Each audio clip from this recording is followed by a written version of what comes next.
Hello everyone. आज के इस क्लास में हम लोग इंग्लिश वोकैबुलरी सेक्शन के सबसे टफ पार्ट, सबसे डिफिकल्ट पार्ट को पढ़ेंगे और सीखेंगे, जिसको बोलते हैं फ्रेजल वर्ब। फ्रेजल वर्ब का नाम सुनते ही इंग्लिश लर्नर्स के पसीने छूट जाते हैं।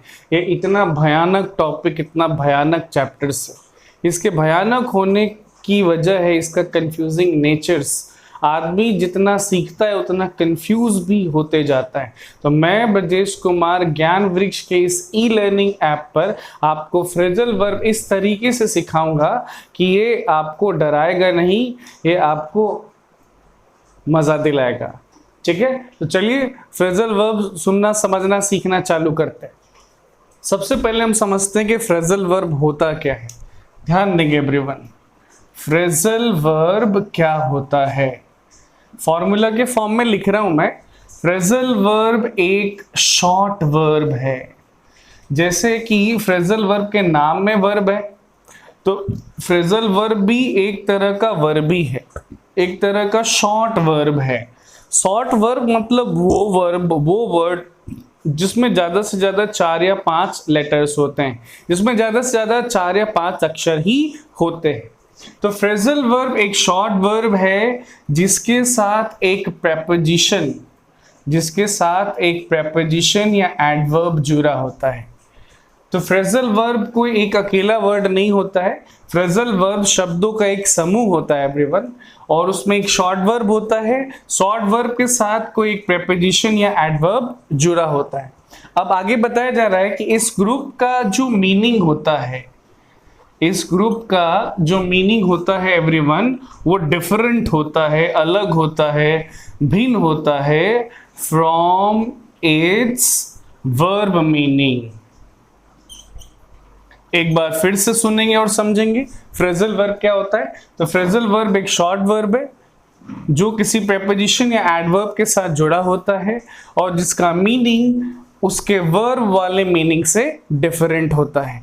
एग्जाम्पल देखिए एवरीवन, एग्जाम्पल से फ्रेजल वर्ब की पूरी मीनिंग आपको क्लियर हो जाएगी। ध्यान देंगे, ये मैंने शॉर्ट वर्ब के रूप में लिया गिव। गिव एक शॉर्ट वर्ब है, 4 अक्षर से ही बना हुआ है। इसमें मैंने प्रेपोजिशन जोड़ दिया अप, तो गिव और अप दोनों मिलके हो जाएंगे गिव अप। ठीक है, तो गिव हो गया शॉर्ट वर्ब, अप हो गया प्रेपोजिशन, दोनों जुड़ गए तो जो कॉम्बिनेशन बना, जो ग्रुप बना, वो फ्रेजल वर्ब है गिव अप। अब देखिए गिव अप का जो मीनिंग है, गिव अप का जो मतलब है, अर्थ है, वो गिव और अप के मीनिंग से अलग है। गिव मतलब क्या होता है? देना, प्रदान करना। अप मतलब होता है ऊपर। तो गिव अप का मतलब ऊपर देना नहीं होता है एवरीवन। गिव अप का मतलब हो जाता है त्याग देना, छोड़ देना, बंद कर देना। तो आपने देखा गिव अप का जो मीनिंग है वो गिव और अप के मीनिंग से अलग है, डिफरेंट। तो ऐसे ग्रुप को, है ना, ऐसे शब्दों के ग्रुप को फ्रेजल वर्ब बोलते हैं। फ्रेजल वर्ब को आप एवरीवन दूसरे तरीके से भी समझ सकते हैं। जैसे फ्रेजल वर्ब चाय के जैसा होता है, टी के जैसा होता है। आप सबको मालूम है, आप सबने चाय पी रखी है। कुछ लोगों के तो फेवरेट फूड आइटम में से चाय होगा। तो आप सबको मालूम होगा कि चाय कैसे बनता है। चाय में आप मेन इंग्रेडिएंट्स के रूप में पानी मिलाते हैं और दूध मिलाते हैं। तो एवरीवन, जो चाय होता है उसका टेस्ट ना तो पानी के जैसा होता है और ना ही दूध के जैसा होता है। चाय का टेस्ट डिफरेंट होता है। तो वैसे ही होता है फ्रेजल वर्ब। फ्रेजल वर्ब का जो मीनिंग होता है वो शॉर्ट वर्ब के मीनिंग से और प्रीपोजिशन या एडवर्ब के मीनिंग से डिफरेंट हो जाता है। पूरे ग्रुप का मीनिंग उसके इंडिविजुअल वर्ड्स के, उसके इंडिविजुअल पार्ट के मीनिंग से डिफरेंट हो जाता है। तो इसी शब्दों के ग्रुप को फ्रेजल वर्ब बोला जाता है। और हमारे आज के लेसन का टॉपिक यही है, फ्रेजल वर्ब, गिव अप। चलिए इसके आगे की भी बातों को देखते हैं, सुनते हैं, समझते हैं। ध्यान दीजिएगा एवरीवन, आप सबको मालूम होना चाहिए कि वर्ब 2 टाइप का होता है। एक होता है ट्रांजिटिव और दूसरा होता है इंट्रांजिटिव। एक होता है ट्रांजिटिव और दूसरा होता है इंट्रांजिटिव। ट्रांजिटिव को हिंदी में कहते हैं सकर्मक, इंट्रांजिटिव को हिंदी में कहते हैं अकर्मक। ट्रांजिटिव वर्ब यानी सकर्मक क्रिया, इंट्रांजिटिव वर्ब यानी अकर्मक क्रिया। स मतलब साथ में। तो ट्रांजिटिव वर्ब वो वर्ब होते हैं जो कर्म के साथ आते हैं। कर्म को इंग्लिश में ऑब्जेक्ट बोलते हैं। तो वो वर्ब जो ऑब्जेक्ट के साथ आता है वो ट्रांजिटिव वर्ब होता है, और वो वर्ब जो बिना ऑब्जेक्ट के आता है, ऑब्जेक्ट के साथ नहीं आता है, उसको इंट्रांजिटिव वर्ब बोलते हैं। तो जैसे वर्ब एवरीवन ट्रांजिटिव इंट्रांजिटिव होते हैं, वैसे ही फ्रेजल वर्ब भी दो टाइप का होता है। वैसे ही फ्रेजल वर्ब भी दो टाइप का होता है। एक होता है ट्रांजिटिव फ्रेजल वर्ब और दूसरा होता है इंट्रांजिटिव फ्रेजल वर्ब। एक होता है ट्रांजिटिव फ्रेजल वर्ब और दूसरा होता है इंट्रांजिटिव फ्रेजल वर्ब। लेकिन वर्ब के साथ क्या कहानी है एवरीवन, कि जितने ट्रांजिटिव वर्ब्स होते हैं इंग्लिश में, लगभग उतने ही इंट्रांजिटिव वर्ब भी होते हैं। जितने ट्रांजिटिव वर्ब है, जितनी सकर्मक क्रियाएं हैं अंग्रेजी में, उतनी ही लगभग अकर्मक क्रियाएं भी है। लेकिन फ्रेजल वर्ब के साथ ऐसा नहीं। फ्रेजल वर्ब्स के साथ क्या एवरीवन, ध्यान दीजिएगा, फ्रेजल वर्ब के साथ क्या कहानी है कि most phrasal verbs are transitive. Most phrasal verbs are transitive. Phrasal verb के साथ क्या कहानी है एवरीवन, कि अधिकतर फ्रेजल वर्ब ट्रांजिटिव होते हैं। मतलब अधिकतर फ्रेजल वर्ब ऑब्जेक्ट के साथ ही यूज होते हैं। ऑब्जेक्ट जिसको कि हिंदी में कर्म कहते हैं। ऑब्जेक्ट कोई नाउन या प्रोनाउन होता है। ऑब्जेक्ट कोई नाउन या प्रोनाउन होता है जिस पर एक्शन का असर होता है, प्रभाव पड़ता है। तो अधिकतर फ्रेजल वर्ब एवरीवन ट्रांजिटिव ही होता है। अब जैसे मैंने आपको अभी एग्जांपल दिया है गिव अप का, अब गिव अप को मैं एक सेंटेंस में यूज करता हूं तो आप देखेंगे कि गिव अप ऑब्जेक्ट के साथ आ रहा है, क्योंकि गिव अप एक ट्रांजिटिव फ्रेजल वर्ब है। देखिए everyone example, give up smoking. Give up smoking, smoking करना छोड़ दो, स्मोकिंग करना बंद कर दो। तो ये जो गिव अप है ये फ्रेजल वर्ब है, और ये जो स्मोकिंग है ये उसका ऑब्जेक्ट है। ऑब्जेक्ट जिसको कि हिंदी में हम लोग कर्म कहते हैं। ऑब्जेक्ट कोई नाउन या प्रोनाउन होता है जिस पर एक्शन का असर पड़ता है, जिस पर एक्शन का प्रभाव पड़ता है। So give up smoking. और जैसा कि मैंने बताया आपको कि जो फ्रेजल वर्ब अपने ऑब्जेक्ट के साथ आएगा उसको ट्रांजिटिव फ्रेजल वर्ब बोलेंगे। तो give up everyone transitive phrasal verb का एग्जांपल है। अभी आपको वहां बताया गया था कि अधिकतर फ्रेजल वर्ब ट्रांजिटिव होते हैं, यानी अधिकतर फ्रेजल वर्ब अपने साथ ऑब्जेक्ट लेकर ही आएंगे। हाँ, अब सवाल उठेगा कि कितने फ्रेजल वर्ब इंट्रांजिटिव होते हैं, तो कुछ ही होते हैं, कुछ ही फ्रेजल वर्ब होते हैं जो इंट्रांजिटिव होते हैं। मतलब कुछ ही फ्रेजल वर्ब ऐसे हैं जो अपने ऑब्जेक्ट के साथ नहीं आएंगे, क्योंकि अधिकतर फ्रेजल वर्ब तो अपने ऑब्जेक्ट के साथ आते हैं। चलिए आगे की बात को देखते हैं एवरीवन। आगे बताया जा रहा है, आगे बताया जा रहा है एवरीवन कि ट्रांजिटिव फ्रेजल वर्ब भी दो टाइप के होते हैं। आगे बताया जा रहा है कि ट्रांजिटिव फ्रेजल वर्ब भी दो टाइप के होते हैं। एक को बोलते हैं सेपरेबल और दूसरे को बोलते हैं इनसेपरेबल। सेपरेबल और इनसेपरेबल।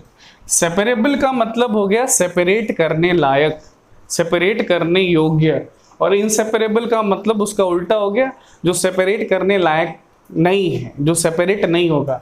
अब सेपरेट करना और सेपरेट नहीं करने का मतलब क्या है, ध्यान दीजिएगा एवरीवन। सेपरेट करने और सेपरेट करने न करने का मतलब क्या है। इस एग्जाम्पल पर वापस आए आप, देखिए यहाँ पे एग्जाम्पल है गिव अप स्मोकिंग। तो आप सबने देखा कि फ्रेजल वर्ब में मोस्टली दो कंपोनेंट होता है। एक होता है शॉर्ट वर्ब, एक होता है शॉर्ट वर्ब और दूसरी चीज होती है प्रेपोजिशन। एक होता है शॉर्ट वर्ब और दूसरी चीज होती है प्रेपोजिशन। अगर आप ऑब्जेक्ट को दोनों के बीच लिख देते हैं, अगर आप ऑब्जेक्ट को दोनों के बीच लिख देते हैं तो कहा जाता है कि फ्रेजल वर्ब सेपरेट हो गया। ठीक है, तो ये जो गिव अप स्मोकिंग लिखा हुआ है इसको आप इस तरह से भी लिख सकते हैं और बोल सकते हैं give smoking up.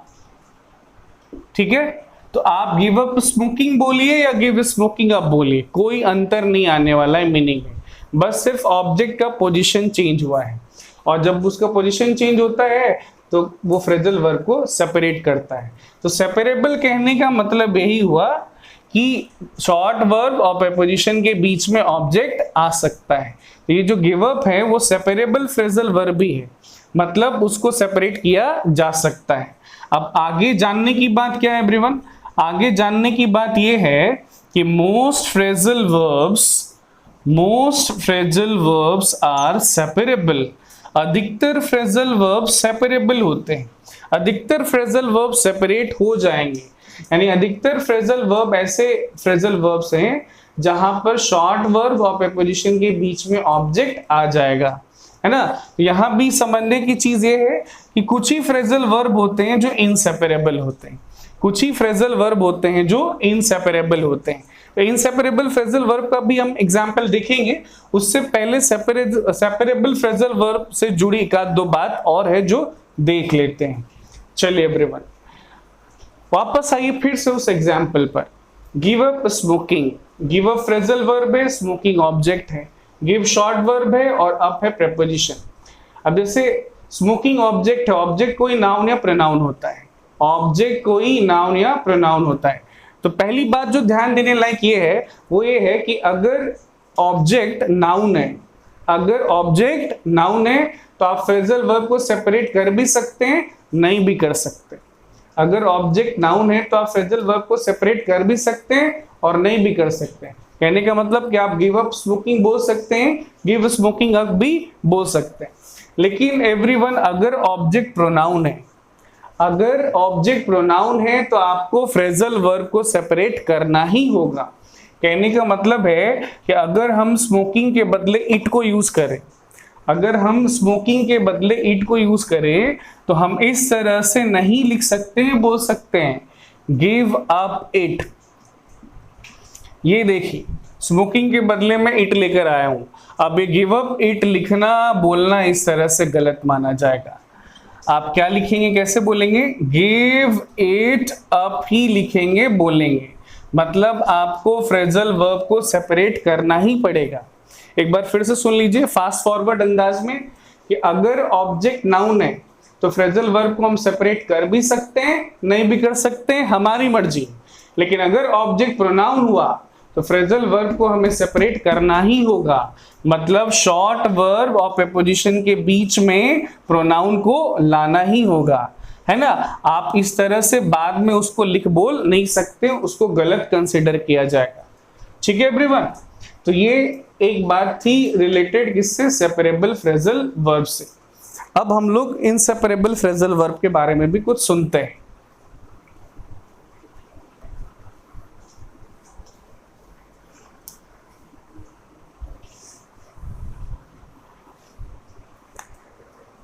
Inseparable phrasal verb यानी वो फ्रेजल वर्ब जो सेपरेट नहीं होगा, वो फ्रेजल वर्ब जहां पर शॉर्ट वर्ब और प्रीपोजिशन के बीच में ऑब्जेक्ट नहीं आएगा, चाहे वो नाउन हो चाहे वो प्रोनाउन हो। जब एक बार उस पर ठप्पा लग गया, मुहर लग गया कि वो इनसेपरेबल है, तब तो भाई ऑब्जेक्ट जो भी हो, नाउन हो प्रोनाउन हो, है ना, वो दोनों के बीच में जाने वाला नहीं। मैं आपको एक इनसेपरेबल फ्रेजल वर्ब का एग्जाम्पल देता हूं। देखिए इनसेपरेबल फ्रेजल वर्ब का एग्जाम्पल है कम अक्रॉस। ठीक है, कम अक्रॉस एवरीवन एक फ्रेजल वर्ब है और इनसेपरेबल फ्रेजल वर्ब है। तो कहने का मतलब बहुत सिंपल है, बहुत साफ है कि कम और अक्रॉस के बीच में कुछ भी नहीं आएगा। ऐसे तो कुछ भी आता नहीं है, ऑब्जेक्ट आता है, और अगर वो इनसेपरेबल है तो ऑब्जेक्ट भी नहीं आने वाला है, कोई नाउन नहीं आने वाला है, कोई प्रोनाउन भी नहीं आने वाला है। अगर आ गया तो फिर वो गलत माना जाएगा, वो इनकरेक्ट सेंटेंस माना जाएगा। इससे पहले कि हम कुछ एग्जांपल्स देखें कम अक्रॉस पे, उसका मीनिंग जान लेते हैं। कम मतलब क्या होता है? आना। अक्रॉस का मतलब क्या होता है? एक छोर से दूसरे छोर तक। तो कम अक्रॉस का मतलब क्या हो जाएगा? एक छोर से दूसरे छोर तक आना? नहीं, ये तो उसका लिटरल मीनिंग हुआ। आपने अभी सुना कि फ्रेजल वर्ब का मीनिंग हम लिटरल नहीं लेंगे, फिगरेटिव लेंगे, शाब्दिक नहीं लेंगे, अलंकारिक लेंगे, लाक्षणिक लेंगे, है ना। जो उसका मीनिंग है वो उसके वर्ब और उसके प्रेपोजिशन दोनों के मीनिंग से डिफरेंट है। तो आइए समझिए कम अक्रॉस का मतलब क्या होता है। कम अक्रॉस का मतलब होता है टू फाइंड समथिंग और मीट समबडी बाय चांस। ये है फ्रेजल वर्ब कम अक्रॉस का मतलब। बाय चांस यानी एकाएक, अचानक, अचानक किसी व्यक्ति से मिलना या अचानक कोई चीज पाना, ये मतलब होता है कम अक्रॉस का। Come across inseparable phrasal verb है, मतलब कम और अक्रॉस के बीच में कोई ऑब्जेक्ट नहीं आएगा। अब आप देखो कम अक्रॉस को यूज करते हुए मैं कुछ सेंटेंसेस लिखता हूं, कुछ एग्जांपल्स लिखता हूं। We came across Mohit, we came across him, we came him across, we came Mohit across। ये देखिए कम अक्रॉस को यूज करता हुआ मैंने 4 सेंटेंसेस बनाए, 4 एग्जाम्पल बनाए। क्या लगता है आपको कौन सही है कौन गलत है? जाहिर सी बात है ना, जब जब कम और अक्रॉस के बीच में कुछ भी आया होगा, है ना, वो सेंटेंस इनकरेक्ट हो गया होगा। तो थर्ड और फोर्थ सेंटेंस में आप क्लियरली देख सकते हैं कि कम और अक्रॉस के बीच में ऑब्जेक्ट ला दिया गया है जबरदस्ती। रूल कहता है कि ऐसा होना नहीं चाहिए, यानी the first and the second sentences are correct, the third and the fourth one is incorrect. ठीक है एवरीवन, तो ये था इनसेपरेबल फ्रेजल वर्ब। चलिए एवरीवन, तो हम लोग पढ़ रहे हैं फ्रेजल वर्ब। एक बार फिर से देखते हैं कि फ्रेजल वर्ब क्या होता है। आप लोग अच्छे समझ चुके हैं कि फ्रेजल वर्ब हम किसी शॉर्ट वर्ब को बोलते हैं जो कनेक्टेड होता है, जुड़ा होता है किससे? किसी प्रेपोजिशन या एडवर्ब से, किसी प्रेपोजिशन या एडवर्ब से। चलिए समझने की चीज ये है कि फ्रेजल वर्ब में शॉर्ट वर्ब हमेशा एक ही होगा। फ्रेजल वर्ब में शॉर्ट वर्ब हमेशा एक ही होगा। एवरीवन यहाँ पे ध्यान दीजिएगा, यहाँ पे बताया जा रहा है कि शॉर्ट वर्ब के साथ कभी प्रेपोजिशन आता है, कभी एडवर्ब आता है, कभी प्रेपोजिशन आता है, कभी एडवर्ब आता है। ऐसे तो अधिकतर फ्रेजल वर्ब में एवरीवन प्रेपोजिशन ही आता है, अधिकतर फ्रेजल वर्ब में प्रेपोजिशन ही आता है। कुछ कुछ ऐसे फ्रेजल वर्ब है जिसमें एडवर्ब आता है। अब आगे की बात क्या है, अगली बात क्या है कि most phrasal verbs have one preposition. Most phrasal verb have one preposition. अधिकतर फ्रेजल वर्ब ऐसे हैं जिसमें एक ही प्रेपोजिशन होता है। मतलब कुछ फ्रेजल वर्ब ऐसे हैं जिसमें एक से अधिक यानी 2 प्रेपोजिशन होता है। उसका मैं आपको एग्जाम्पल देता हूं, ध्यान दीजिएगा एवरीवन। उसका एक एग्जाम्पल है do away with. Do away with ये एक फ्रेजल वर्ब है और आप लोग क्लियरली देख सकते हैं कि डू शॉर्ट वर्ब है, अवे पहला प्रेपोजिशन है और विथ दूसरा प्रेपोजिशन है। डू अवे विथ का एवरीवन मीनिंग होता है अबॉलिश।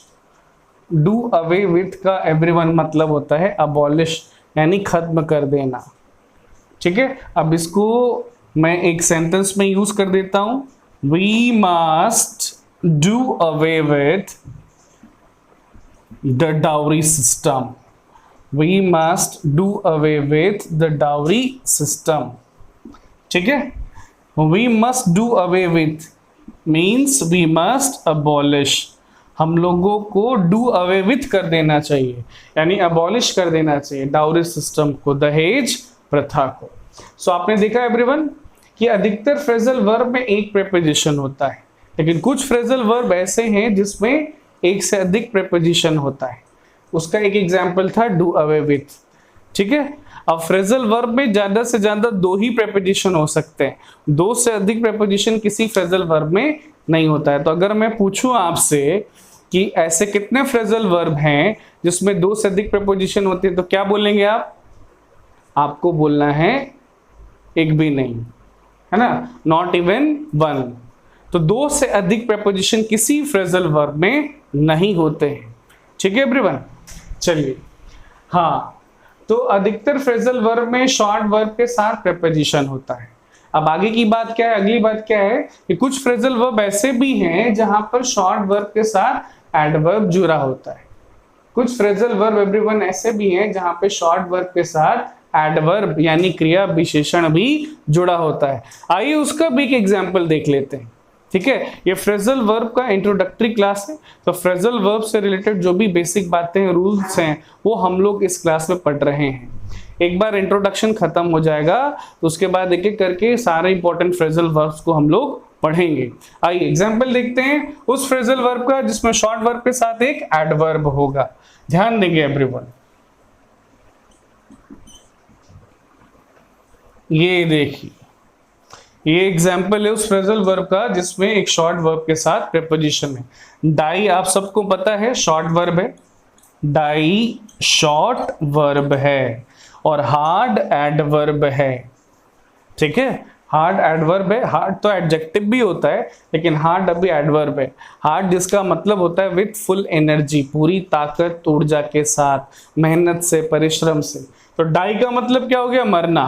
और हार्ड का मतलब क्या हो गया? परिश्रम से। तो डाई हार्ड का मतलब क्या हो जाएगा? परिश्रम से मरना, यही होगा? नहीं, ये तो उसका लिटरल मीनिंग है, तो शाब्दिक अर्थ है। आप सुन चुके हैं, आप समझ चुके हैं बहुत अच्छे से कि भाई पानी मिलाया हमने, दूध भी मिलाया हमने, चीनी भी मिलाया हमने, चाय पत्ती भी मिलाई है, तो अब क्या स्वाद पानी का आएगा? दूध का आएगा? चाय का अलग स्वाद आएगा। तो जो मीनिंग होगा, जो मतलब होगा, जो अर्थ होगा, वो उन दोनों से डिफरेंट होगा, ठीक है। अब देखिए, डाई हार्ड का मतलब क्या होता है? डाई हार्ड का मतलब होता है to disappear gradually, to disappear gradually, to disappear और वैनिश ग्रेजुअली, यानी धीरे धीरे खत्म होना, धीरे धीरे समाप्त होना, धीरे धीरे नष्ट होना, ये मतलब होता है डाई हार्ड का, ठीक है। और डाई हार्ड पर बेस्ड क्वेश्चंस बराबर एग्जाम्स में पूछे जाते हैं इस तरह से, ध्यान देंगे सब लोग। ओल्ड हैबिट्स डाई ब्लैंक, है ना, 4 ऑप्शन होंगे, हार्डली, हार्डर, हार्ड और हार्डेस्ट। तो क्या लगता है आप सबको एवरीवन, इस ब्लैंक में क्या होना चाहिए? Old habits die dash. सही जवाब होगा option C, old habits die hard.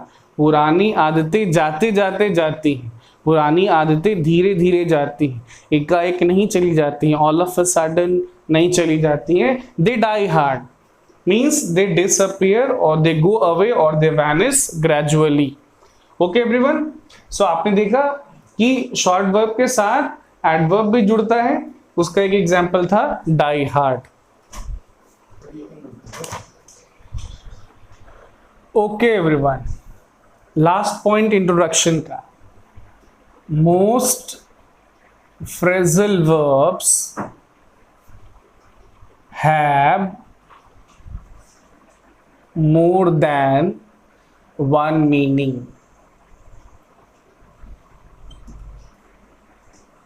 ये लास्ट पॉइंट है, ये अंतिम बात है इंट्रोडक्शन की। इसके बाद फिर हम लोग फ्रेजल वर्ब एक एक करके पढ़ना चालू कर देंगे। अंतिम बात क्या है everyone? Most phrasal verbs have more than one meaning. अधिकतर फ्रेजल वर्ब के एक से अधिक मीनिंग होते हैं। अब ये एक एस्पेक्ट है, ये एक फीचर है फ्रेजल वर्ब का जो इसके लर्निंग को डिफिकल्ट बनाता है, पेचीदा बनाता है, माइंड बॉगलिंग बनाता है, ठीक है। शब्दों के अर्थ आप सबको मालूम है कि शब्दों के अर्थ तो एक से अधिक होते ही है, यहाँ पर शब्दों के समूह के भी मीनिंग अर्थ एक से अधिक होने लग गए। आप सबको मालूम होना चाहिए कि एक वर्ड है इंग्लिश का SET सेट, एक वर्ड है इंग्लिश का SET सेट। सबसे ज्यादा मीनिंग इसी वर्ड के हैं। इस वर्ड के 464 मीनिंग्स होते हैं। बताइए, एक शब्द के एक से अधिक मीनिंग होते हैं और एक शब्द तो ऐसा है जिसके इतने सारे मीनिंग हैं। तो जब शब्द के मीनिंग इतने सारे होते हैं तो शब्द समूह भी कहाँ पीछे रहने वाला है। तो आप देख रहे हैं इस पॉइंट में कि फ्रेजल वर्ब के एक से अधिक मीनिंग होते हैं। अधिकतर किताबों में एवरीवन फ्रेजल वर्ब का एक ही मीनिंग दिया रहता है, लेकिन जब मैं आपको फ्रेजल वर्ब बताऊंगा तो मैं आपको सारे मीनिंग्स बताऊंगा। अब देखिए, एक फ्रेजल वर्ब होता है गिव अवे। एक फ्रेजल वर्ब होता है एवरीवन गिव अवे। इस फ्रेजल वर्ब के 5 मीनिंग हैं। एक एक करके मैं सारे मीनिंग्स आपको बताता हूं। चलिए ध्यान देना। इसका पहला मतलब होता है कन्यादान करना। कन्यादान करना, कन्यादान करना समझते हैं ना। शादी होता है, विवाह होता है, तो उसमें जो दुल्हन के साइड के गार्जियन होते हैं, अभिभावक होते हैं, पिताजी होते हैं, वो अपनी बेटी का हाथ उसके होने वाले पति के हाथ में दे देते हैं। तो इसी को बोलते हैं कन्यादान करना, और ये मीनिंग होता है गिव अवे का। दूसरा मीनिंग एवरीवन, कोई गलती करके किसी खेल आदि में अपने दुश्मनों या प्रतिद्वंदी को लाभ पहुंचाना। ये एवरीवन सेकंड मीनिंग है गिव अवे का, है ना। कोई खेल खेल रहे हैं आप, कोई कॉन्टेस्ट है, कोई मैच है ना, और आपसे गलती हो जाती है छोटी या बड़ी, तो इसका खामियाजा आपकी टीम को भुगतना पड़ता है और उसका फ़ायदा आपके अपोजिट टीम को, आपके प्रतिद्वंदी को, आपके कॉम्पिटिटर को मिलता है। तो ये भी एक मीनिंग है गिव अवे का। गिव अवे का एवरीवन ये देखिए तीसरा मतलब, अपने बच्चे को किसी और को गोद दे देना। ये एवरीवन तीसरा मीनिंग है गिव अवे का। गोद लेना तो सुना होगा आपने, है ना। कोई माता पिता जिनके संतान नहीं होते, बच्चे नहीं होते हैं, तो वो किसी ऑर्फेनेज से या किसी और जगह से कोई बच्चा ले लेते हैं, उनको पालते पोसते हैं, तो वो होता है गोद लेना। और ये है गोद देना, ये भी पेरेंट्स करते हैं। अगर वो सक्षम नहीं होते हैं, वो एबल नहीं होते हैं उस बच्चे को पालने पोसने में, उसके परवरिश करने में, तो वो अपने बच्चे को किसी और को गोद दे देते हैं। तो ये भी एक मतलब होता है गिव अवे का। चौथा मीनिंग, गलती से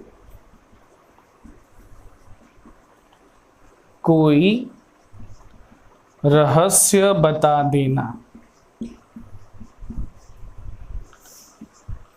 ये है एवरीवन चौथा मीनिंग, गलती से कोई रहस्य बता देना। तो आप देख रहे हैं गिव अवे का एवरीवन चौथा मीनिंग। ओके, और गिव अवे का पांचवा मीनिंग होता है मुफ्त में कोई चीज बांटना।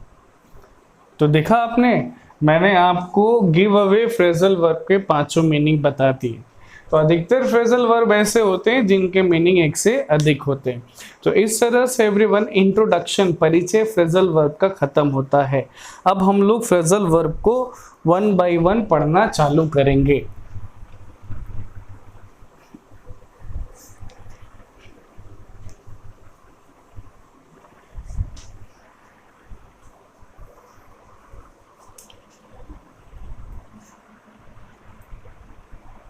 फ्रेजल वर्ब्स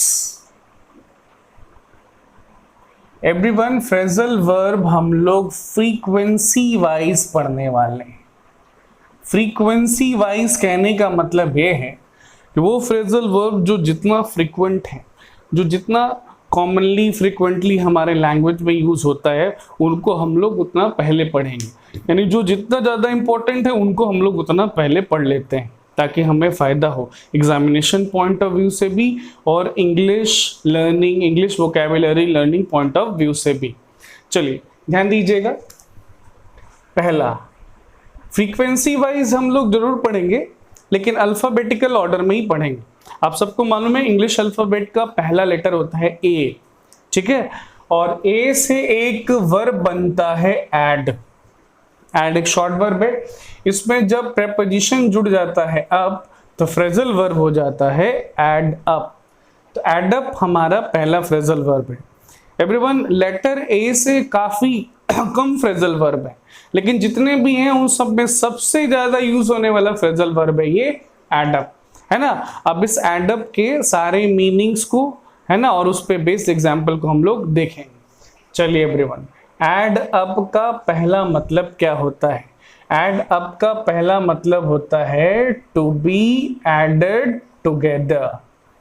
ऐड अप का एवरीवन पहला मीनिंग, पहला मतलब, पहला अर्थ होता है टू बी एडेड टुगेदर, यानी एक साथ जोड़ा जाना ताकि कुल संख्या प्राप्त की जा सके। चलिए उस पे बेस्ड एग्जाम्पल देखिए। We added up the apples and found them to be 40। हम लोगों ने एप्पल्स को एडअप किया, मतलब हम लोगों ने सारे सेबों को इकट्ठा किया और जोड़ा और पाया कि वो 40 हैं, उनकी संख्या 40 है। तो एडअप का पहला meaning everyone to be added together, यानी एक साथ जोड़ा जाना। चलिए एंड अप का दूसरा मीनिंग देख लेते हैं। एंड अप का एवरीवन दूसरा मीनिंग होता है to seem to be true.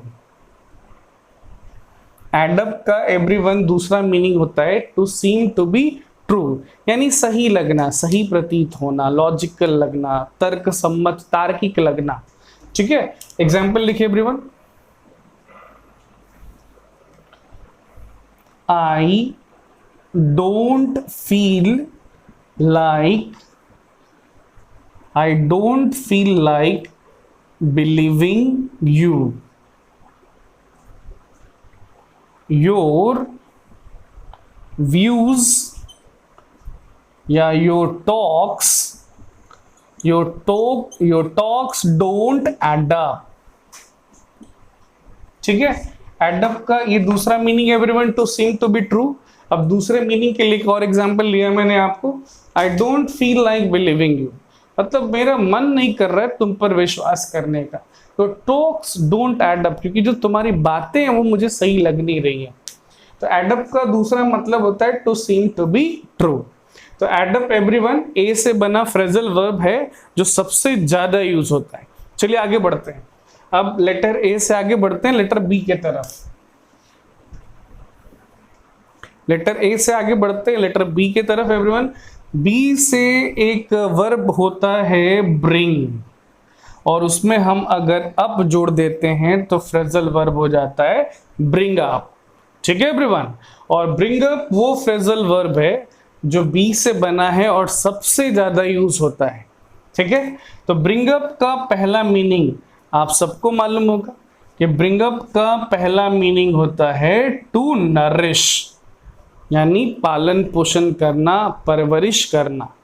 अगर हम इसको सिंपल वर्ड में लिखें तो इस तरह से लिखेंगे to take care of a child, to take care of a child while it is growing up. किसी बच्चे का ध्यान रखना, है ना, जब वो ग्रो अप हो रहा है। जब वो ग्रो अप हो रहा है मतलब जब बच्चे से एडल्ट बन रहा है, यही होता है लालन पालन करना, पालन पोषण करना, परवरिश करना, ब्रिंग अप एवरीवन। इस पर बेस्ड एक एग्जाम्पल देख लेते हैं। एग्जाम्पल देखना बहुत जरूरी होता है वोकैबुलरी सेक्शन में, क्योंकि जब तक आप उस वर्ड को, उस वर्ड ग्रुप को सेंटेंस में यूज होता नहीं देखेंगे आपको उस वर्ड के यूसेज पूरा समझ में आएगा नहीं। तो उसके लिए एग्जाम्पल एवरीवन ध्यान दीजिएगा। He was born in the USA and brought up in Japan. ध्यान दे रहे हैं सब लोग एग्जाम्पल पर. He was born in the USA and brought up in Japan. वो जन्मा यूएसए में लेकिन उसका लालन पालन जापान में हुआ. सो एवरीवन देख सकते हैं आप, ब्रिंग अप को यहाँ पे यूज किया गया है और उसका मतलब यहाँ पे है पालन पोषण करना. अब आइए देखते हैं ब्रिंग अप का सेकंड मीनिंग. ब्रिंग अप का सेकंड मीनिंग क्या होता है everyone? To start talking about something या to mention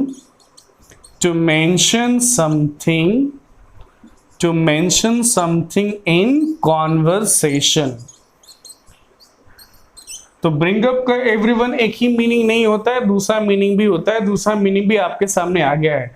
दूसरा मीनिंग क्या है? To start talking about something, यानी किसी टॉपिक पर बातचीत चालू करना या बातचीत के दौरान किसी चीज को मेंशन करना, उसका जिक्र करना, उसका उल्लेख करना. आइए सेकंड मीनिंग के लिए भी एग्जांपल देख लेते हैं एवरीवन. सेकंड मीनिंग के लिए एग्जांपल है don't bring up politics, I hate it. ठीक है एवरीवन, क्या मतलब हुआ कि पॉलिटिक्स की बातें चालू मत करो, पॉलिटिक्स टॉपिक के ऊपर कॉन्वर्सेशन चालू मत करो, मुझे इससे नफरत है, घृणा है. सो एवरीवन ब्रिंग अप के दो meaning. Okay everyone, phrasal verb number 3. चलिए, बी से ही बना एक वर्ब ब्लो और उसमें हमने ऐड किया प्रीपोजिशन अप, तो फ्रेजल वर्ब हो गया ब्लो अप. आइए ब्लो अप के सारे मीनिंग को देखते हैं और समझते हैं. सो एवरीवन, ब्लो अप का पहला मतलब होता है to become very angry. To become very angry, बहुत क्रोधित हो जाना, बहुत गुस्से में हो जाना. वो कहते हैं ना हिंदी में लाल पीला हो जाना, आग बबूला हो जाना. तो ये मीनिंग, ये मतलब, ये अर्थ होता है ब्लो अप का. आइए इसको एक सेंटेंस में यूज करते हैं. देखिए everyone, she blew up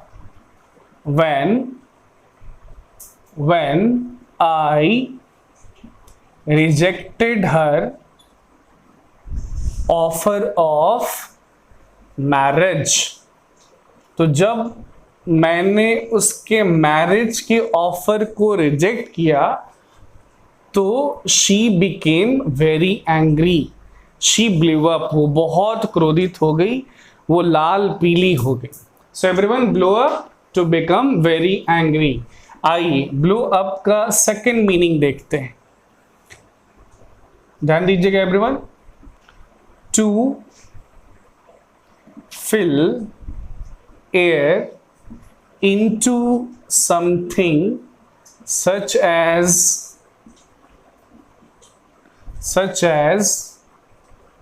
tire, tube, etc.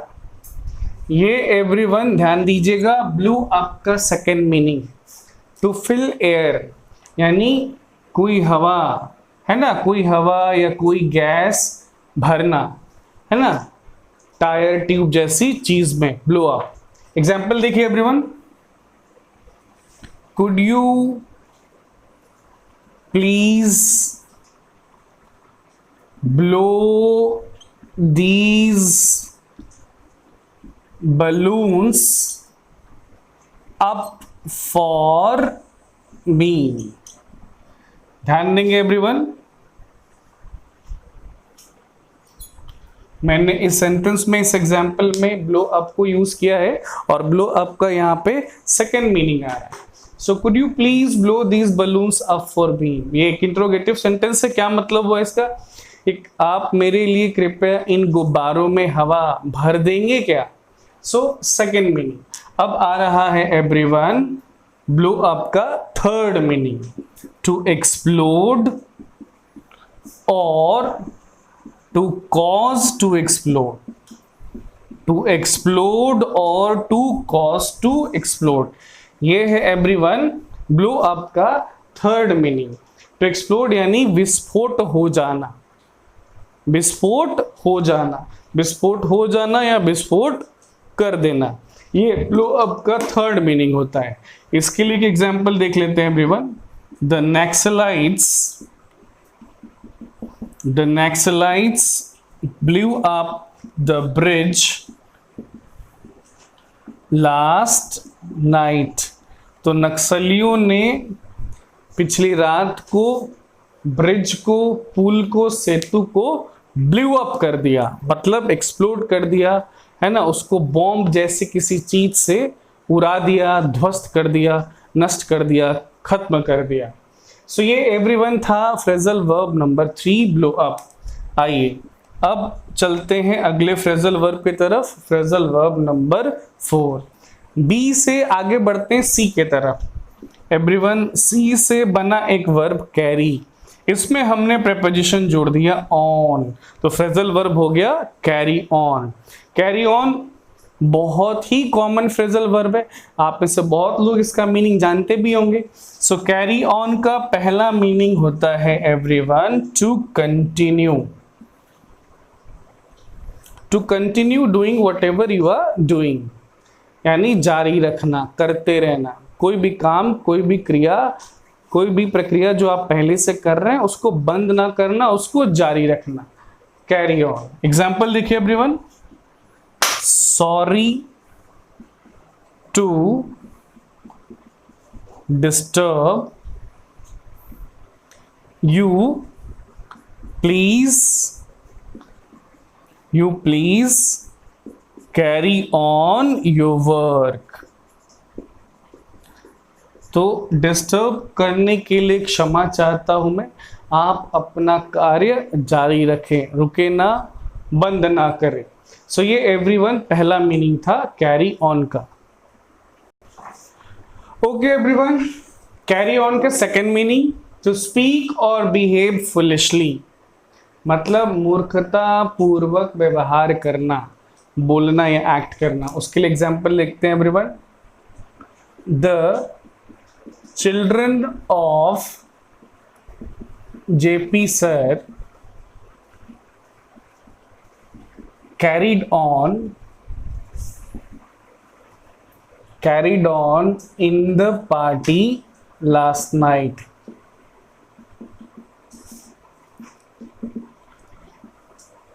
तो क्या मतलब हुआ इस सेंटेंस का एवरीवन, कि जेपी सर के बच्चों ने पिछले रात पार्टी में फुलिशली बिहेव किया, है ना, सारे लोगों को तंग कर रहे थे, सबका जीना हराम करके रखा था उन लोगों ने। चलिए अब है बाड़ी अगले फ्रेजल वर्ब की, फ्रेजल वर्ब नंबर 5। सी से बना कॉल, उसमें जुड़ा preposition O double F off, और फ्रेजल वर्ब हो गया कॉल ऑफ। कॉल ऑफ भी बहुत ही कॉमन फ्रेजल वर्ब है। इसका पहला मीनिंग मुझे यकीन है कि आप सबको मालूम होगा, इसका पहला मीनिंग होता है टू कैंसिल, यानी रद्द कर देना। ये डिसीजन ले लेना कि कोई एक्टिविटी जो हम लोग करने वाले थे या कर रहे हैं उसको हम लोग आगे करेंगे नहीं। एग्जाम्पल लिखें एवरीवन। एग्जाम्पल है Gandhi ji called off the non-cooperation movement, the non-cooperation movement due to the Chauri Chaura incident। तो चौरी चौरा कांड के चलते गांधी जी ने नॉन कोऑपरेशन मूवमेंट को, असहयोग आंदोलन को कॉल ऑफ कर दिया था, कैंसिल कर दिया था। ठीक है एवरीवन, अब आइए देखते हैं कॉल ऑफ का second meaning. To stop a person और एनिमल फ्रॉम डूइंग समथिंग। ये एवरीवन सेकंड मीनिंग आ चुका है कॉल ऑफ का। कॉल ऑफ का सेकंड मतलब होता है स्टॉप करना, रोकना। ठीक है, किसको, किसी व्यक्ति को या किसी पशु या जानवर को कुछ करने से, है ना, उसको खेलने कूदने से, उसको भौंकने से, उसको पीछा करने से रोकना। एग्जाम्पल आएगा एवरीवन, कॉल ऑफ का सेकेंड मीनिंग और क्लियर हो जाएगा। देखते हैं, you please call off your dog else it will kill my cat. क्या मतलब हो गया इस सेंटेंस का कि आप कृपया अपने डॉग को, अपने कुत्ते को रोक लें, है ना, वरना ये मेरी बिल्ली की जान ले लेगा। सो ये एवरीवन कॉल ऑफ का सेकेंड मीनिंग था। तो ये था एवरीवन पांचवा फ्रेजल वर्ब कॉल ऑफ। आज की क्लास में एवरीवन इतना ही। Thank you.